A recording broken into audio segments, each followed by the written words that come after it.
Hello everybody, and welcome to part 3 of the mini Gravedigger monster truck build.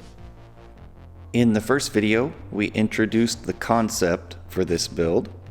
You want a Gravedigger monster truck that you can drive? Yeah, it's crazy. I want a crazy one. A crazy one? Yeah.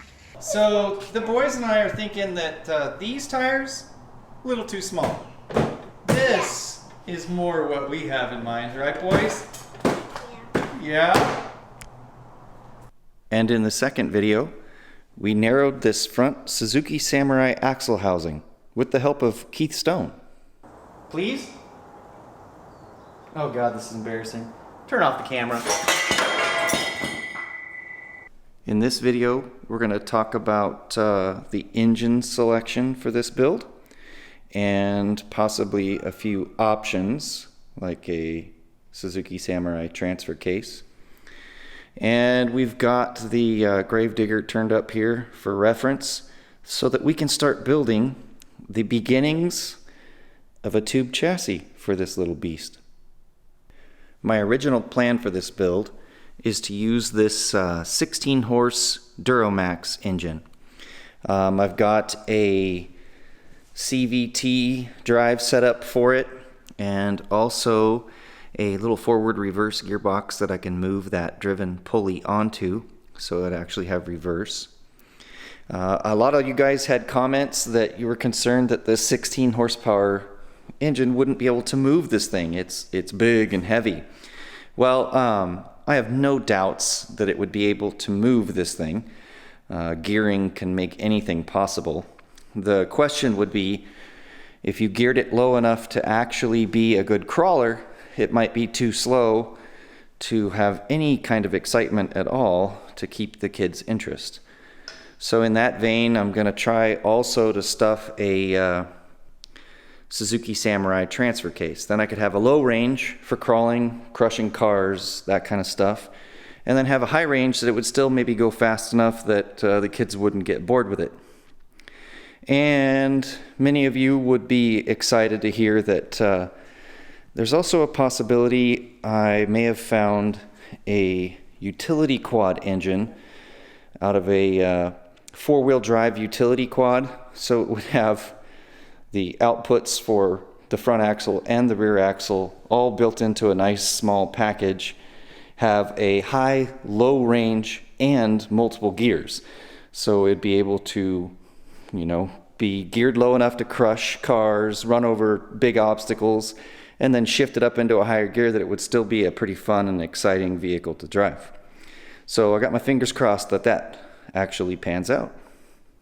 Well, regardless of whatever engine we decide to go with, we need to have a chassis of some sort to hold these two axles to each other, allow them to move up and down with suspension, and hold the engine and transfer case or what have you in place so that it can power these axles, and then eventually hold the child on top of it. So let's get started on the beginnings of a chassis.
right, guys, this is pretty exciting. We have got the beginnings of a chassis that will eventually replace all the green parts underneath this Gravedigger toy. We have created the belly of the beast. It's got a location where we can house the future engine. We've got link mounts tacked in place so we can start building our links to connect these axles to this portion of the chassis. I was already pretty excited about this project, but now it's actually starting to look like something. Okay, boys, where can people find us on Facebook and Instagram? Moto Meal! Look at Moto Meal! Alright guys, we're going to end this video right here. I'm quite pleased with how far we got on this belly and link mounts and all this beginnings of a chassis for this Gravedigger monster truck. As always, smash that like button if you enjoyed this video. Share this video on your social media pages. And if you haven't subscribed yet, please do so now. I will see you in the next video. And what happens when we sit down? Oh, that one was a big one. It's a party cushion. And you want to see what it looks like? You guys have whoopee cushions?